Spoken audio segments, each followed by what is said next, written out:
many of you know the theme of my work is partnership. I have two young adult kids. They're 20 and 24, and they're girls. So um, one of them still lives with us. One of them just got her own apartment this year. So they're growing up.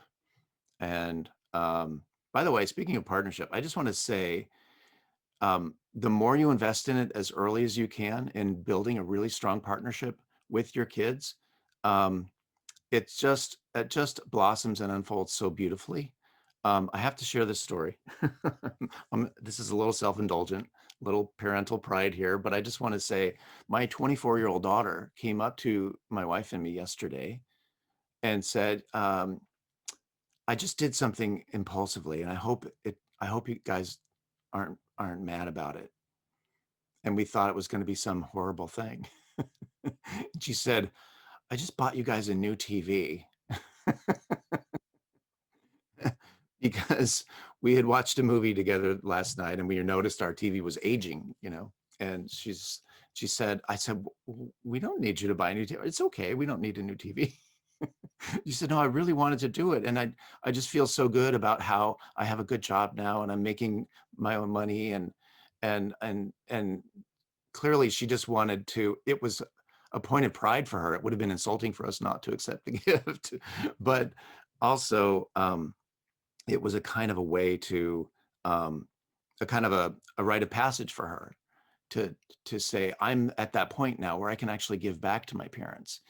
um, and that's kind of the long-term sort of orientation that I encourage parents to take, which is that in the early years, it's very imbalanced. Obviously, the beginning, it's completely imbalanced. You give, and they don't really give anything back except the joy of being able to give to them. Um, but but it's an investment in the partnership, and over time, that investment pays back, where they become capable of giving back and supporting you. Um, and I think that's sort of um, a more natural life cycle, of giving and receiving. So it's something to consider. And thank you for indulging my little moment of pride there. So um, the concept that I want to focus on for today um, is acceptance. And acceptance is something that um, I have a very particular way that I conceptualize it. It doesn't simply mean saying yes. It doesn't simply mean not arguing or fighting. It kind of means not fighting. I have a document that you can't see it now, but I'm going to share it with you, a link with you later, um, so that you can look at this document, which is sort of a mini course on acceptance. And the definition that I wrote here is um, that acceptance is making peace with what is. In other words, it's accepting the world the way it is. And the opposite of acceptance is resistance or judgment. And when you judge reality as somehow wrong, you pit yourself against the biggest thing there is, which is the universe itself. The universe is the way it is, and when you fight it, you lose because um, uh, the I hate to break the news, but the universe is bigger than you. And actually, there's a way in which, when you align with the universe, you become big like the universe, and that's the power of acceptance. When you accept reality the way it is, it um, allows you to become connected with the power of reality itself. So that's sort of my little metaphysical jaunt in there, but I like to make it practical.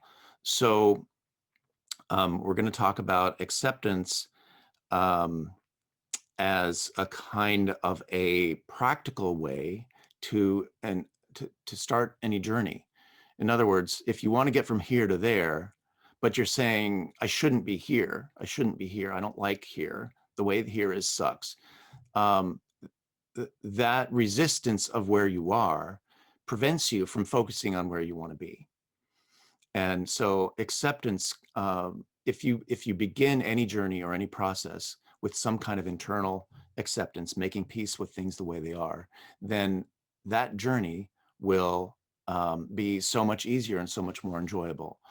Um, and with regard to our theme today, the journey could be just like establishing a better, more cooperation with your young adult children, or it could be, getting from I don't understand my child to I have a deep understanding of my child. And maybe you're judging yourself, and you need to accept the fact that you're in a current state of incompetence, um, and you just have to remember that you can't become competent without starting incompetent. so anytime you notice that you're incompetent and you're tempted to resist that, or feel bad about it in some way, remind yourself that recognizing incompetence is the beginning of becoming competent. It's you can't learn something until you realize that you don't know it. So so acceptance is powerful in a number of ways, and that's just a couple of them. I also want to clarify that when you want change, you don't have to. You can be in a state of acceptance of the way things are, and also want things to change, and those aren't incompatible. In other words, you don't have to resist things the way they are. You don't have to judge things. You don't have to condemn anything in order to know you want something different. You can just accept it the way it is, and then turn your attention to what you want it to be. And that's true for your own parenting. It's true for characteristics of your children or your relationship with them. So again, this is a very, very non-judgmental approach, and acceptance is the key to releasing those judgments. So I want to talk about why I think acceptance is so important in particular at these times, at this time in history, which is everything is gone insane. We're at a time of what Charles calls, the time between stories. The old story is ending, the new story hasn't fully formed, and in that limbo state, things can get really insane or feel mad or maddening, and people are disoriented. People are more inclined to be reactive or defensive. And so whatever was difficult about parenting teens, say 5 years ago, in the last year or two, it's doubly so, maybe even more than twice as hard, because we're dealing with a kind of like not only our own adolescence, but the adolescence of humanity itself. Humanity is going through this transition. So I prepared a video for you. It's just a clip that I prepared from a movie that, I should give you a trigger warning that there's some images that are a little bit disturbing, because it's about it's a movie called Deep Impact. It's about the Earth being hit by a meteor and basically wiping out millions of people. So it's kind of dark in a sense, but there's a scene toward the end when the comet hits. There's this really beautiful contrast that I just want you to witness. Let's see. Make this full screen and press play.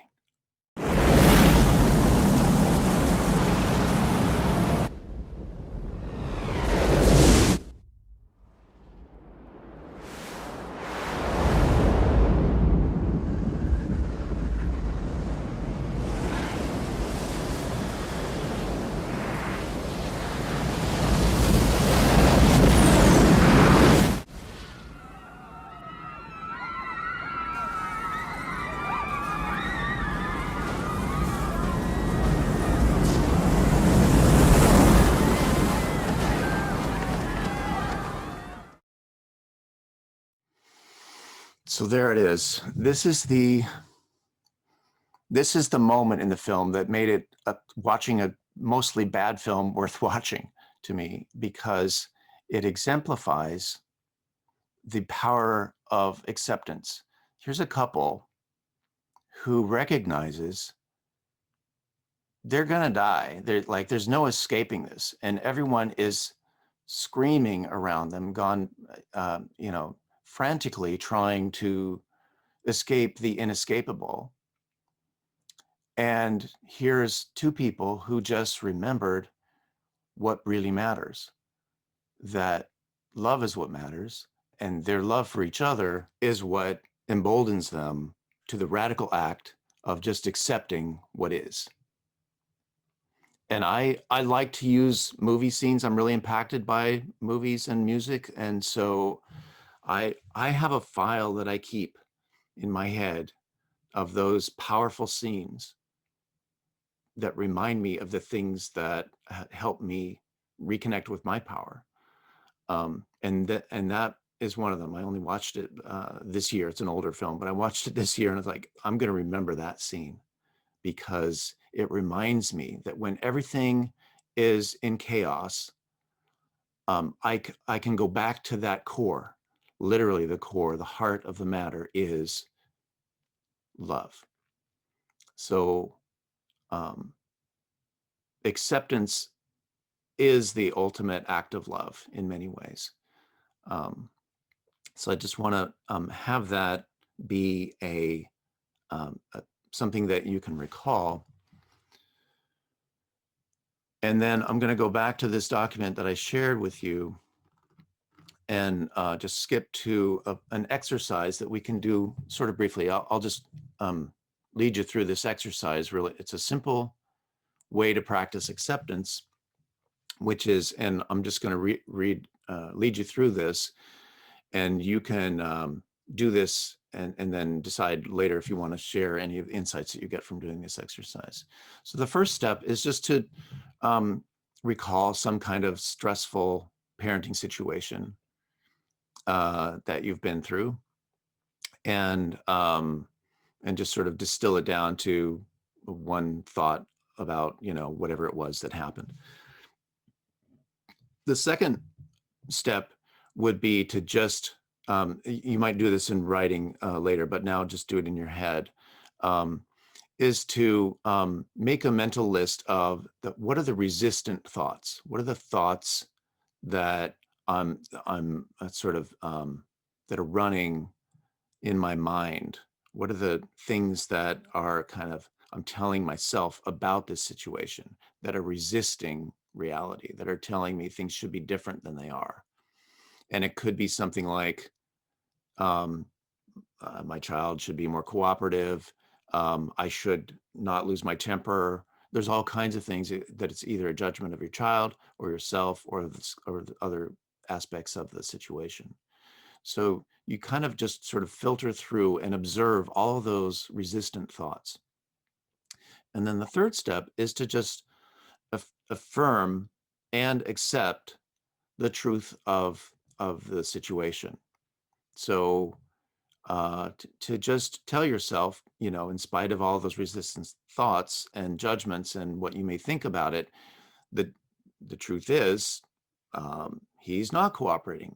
I did lose my temper, or whatever the thing is that you listed. Just accept that it is what is, and in a way that you are doing your best to just sort of accept it. You don't have to agree with it. You don't have to say it's okay or that it's there's that you don't want to change it, but you are accepting, deciding to just make peace with the fact that it is the truth, that it is what is. And then you can go ahead and repeat that as many times as you need to, until you start to notice a kind of feeling. Often for me, I feel it kind of in my chest and in my belly. There's a calming. My nervous system starts to calm down, because when you're judging and resistant, what happens is that you kind of go into fight or flight mode, and or freeze, and those defensive nervous system reactions prevent you from moving forward in a creative way. So you want to get to that feeling of, you notice your defenses in your body kind of relaxing and coming down. And sometimes it helps to when you're practicing acceptance, to kind of soothe yourself the way you would soothe a child who was upset. You soothe yourself and said, it's going to be okay. We always get through this. At the end of the day, we love each other. There's all kinds of things you can say to remind yourself that you're going to be okay, and that you can let your defenses down and just move into a state of peace. And then, I wrote in my exercise here, optionally, it's a good idea to do this as a kind of a daily ritual or a nightly ritual before you go to sleep or when you wake up in the morning, to kind of set the tone for a day of inner peace and acceptance. So there's another tool that I use, and it actually is related to acceptance, and I call it holding presence. And holding presence is I think of it as a skill, and it's your ability to stay present and grounded under conditions that would normally cause you to be reactive, or to fight or flee. So holding presence is the kind of the action of acceptance. The example that I use the most, and I actually recommend this as a practice exercise, is when you step in the shower and the water is the wrong temperature. It's either too hot or too cold. Let's use too cold because it's not dangerous. Too hot can actually be dangerous. But let's say you step in the shower and you thought it was going to be warm, but it was cold. And typically we react to that in a very negative way, sometimes even begin cursing. Damn, oh shit, that's too cold. One of the things that I recommend is that's an example of sort of an unexpected condition leading to you kind of losing your center, getting ungrounded.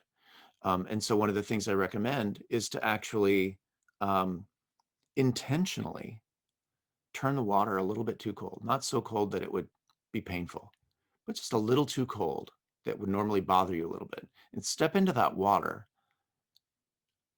knowing that it's going to challenge you to just accept it. This water is colder than I usually like. And what happens is you begin to develop a kind of superpower that we really, really need when we're parenting teens, which is this ability, actually parenting any age, actually any relationship, now that I think of it, this ability to stay present and hold presence, to stay grounded as you're receiving communication with others, as you're becoming aware of things that may be out of accord with what you wanted or what you agreed to.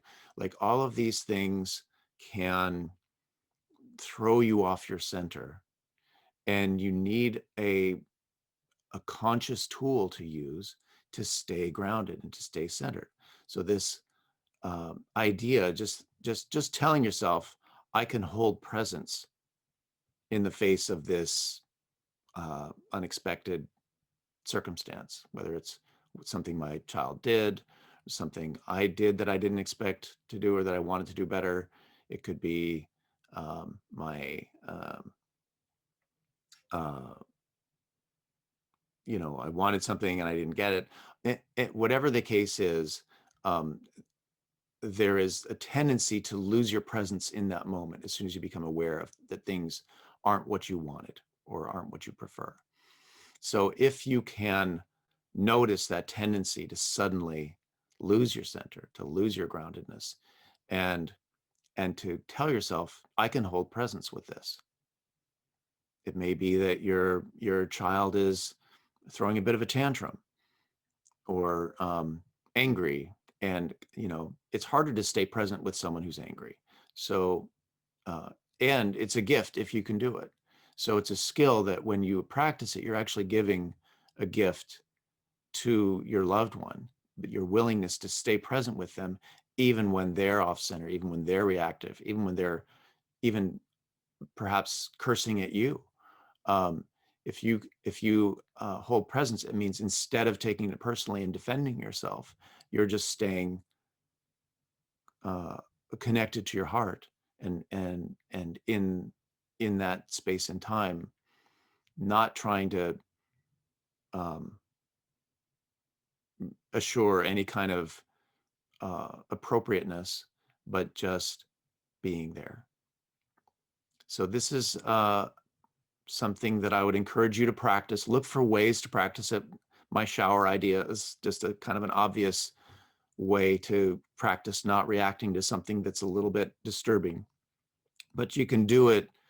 You can do it with fun things. Uh, I always say, like, if you wear something weird and then you go out in public and you notice people say reacting to your weird thing, and you to sort of stay present and not react to the fact that you can see people judging you, like that could be a fun way to get bigger than.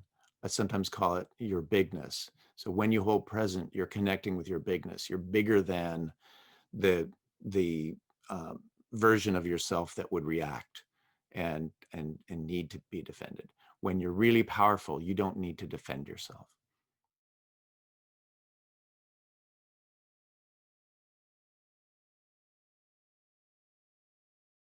When you're being reactive and when you have a choice to be responsive instead. Reactive just means uh, it's the same as a response, but it's unconscious, it's automatic. And so obviously, yeah, in the shower, if you really weren't expecting it to be cold, then you're going to have that automatic reaction. That's not a problem. What you can actually do, though, is then give yourself a do-over and do it again. And this time, don't react. It's like, I wonder if I could have not reacted if I just brought a little bit of mindfulness into that experience. So I'm not saying it's wrong to react, um, but in a situation where you know you're likely to be reactive, that's the time where you want to call on your capacity to hold presence. I do this in particular when I know I'm going to enter a difficult conversation. Like I kind of want to pre-pave a positive outcome by doing some inner process of acceptance, making peace before I even get to it, and then imagining that there could be a reaction and deciding in advance that I could be at peace with that I could stay present instead of reacting to the reaction. So that's definitely an important way to engage with young adults in particular, because often they are reactive, depending on what the issue is that we're trying to approach them with.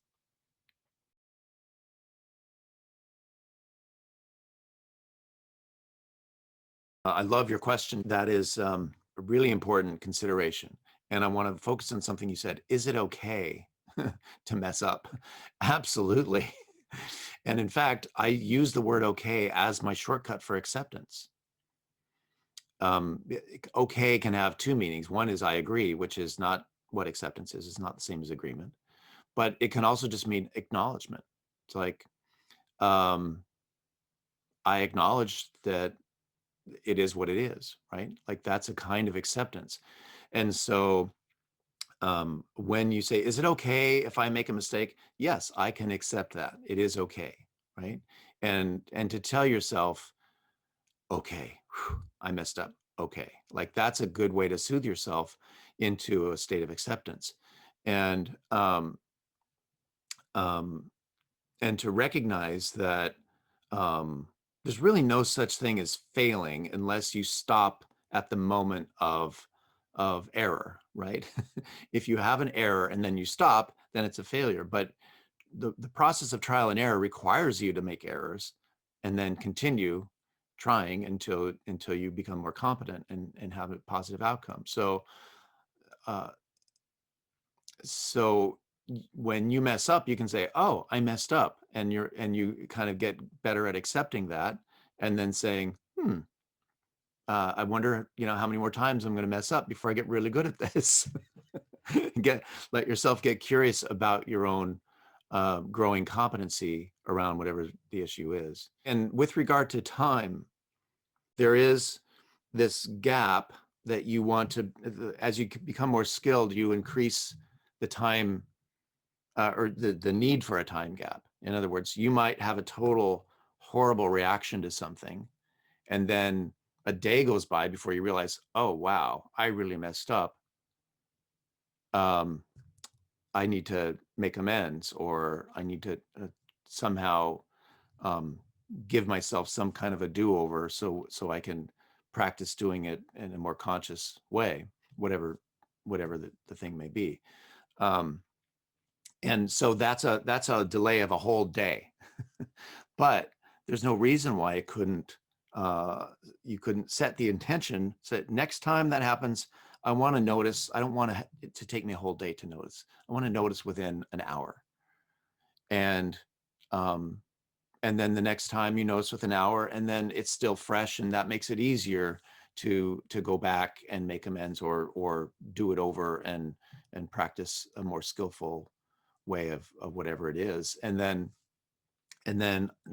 set the intention. Next time I want to catch it within a minute, and so you keep closing that gap until eventually you do get to the point where you can feel the wave of the reaction coming. Usually it comes from your belly, because it's a fight or flight reaction, and you can feel it coming in such a way that you can, it's funny. It's like the wave in that video I showed earlier, but you can actually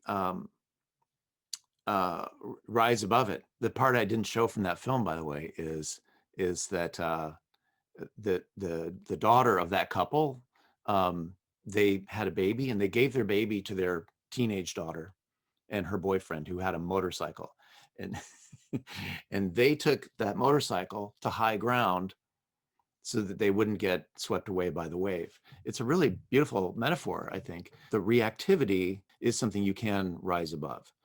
And acceptance is a starting point, and then using tools and skills like we're talking about now is how you then transform a likely disaster into some kind of beautiful growth and a deepening of partnership. So I hope that's helpful to understand it as a learning process. And parenthood is a never-ending learning process. There's always something new, and that's kind of an interesting thing about it, is that, like, as soon as you master baby care, they become toddlers, and you're at the bottom of the ladder again. As soon as you master middle childhood, they become teenagers, and you're at the bottom of that. So, but you're not starting from scratch, because all along the way you've been building this foundation of partnership and patterns of partnership and cooperation and collaborative creativity, and in general respect, that make it easier to when you have teens, then it's easier to deal with those difficult situations that come up in adolescence. And if you are starting late, if you have maybe been in a situation where you didn't really realize that you could do partnership with kids, and so you're starting from scratch with building partnership patterns with your adolescents, you can still do that. I mean, the thing is, it's a part of who we are. Partnership is part of our biology. We're first of all, we're social animals. So it's a complex part of our biological expectation to be in partnership with other human beings. And it's just, to me, it's just it's part of the universe. It's like everything is about, the illusion of separation, and then the connection and integration of all these separate things.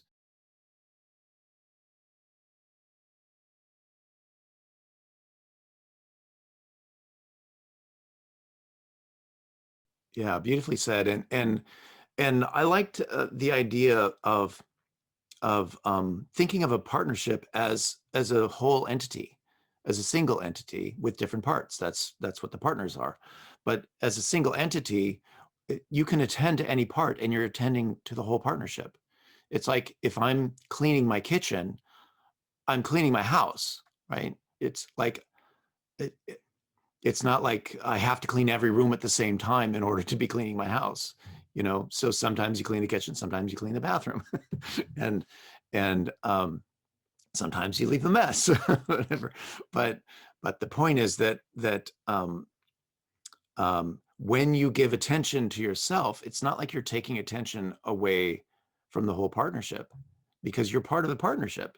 And whether you're giving compassion to another partner or the partner that happens to be you, you're still attending to the partnership. It's important to think of it that way, so that it's not you're not hung up about um, whether you're being selfish or whether you're, giving but not receiving, um, or receiving but not giving. It's like all giving and receiving that happens within the partnership is for the benefit of the partnership. And and sometimes it focuses on you, sometimes it focuses on another partner. And usually it's obvious which part of the partnership needs the support. and and in the case of like Helen said, if you are trying to give compassion, you may need to bolster your own self-compassion before you can give it to another. And that's not even slightly selfish. It's because you're doing it in order to give.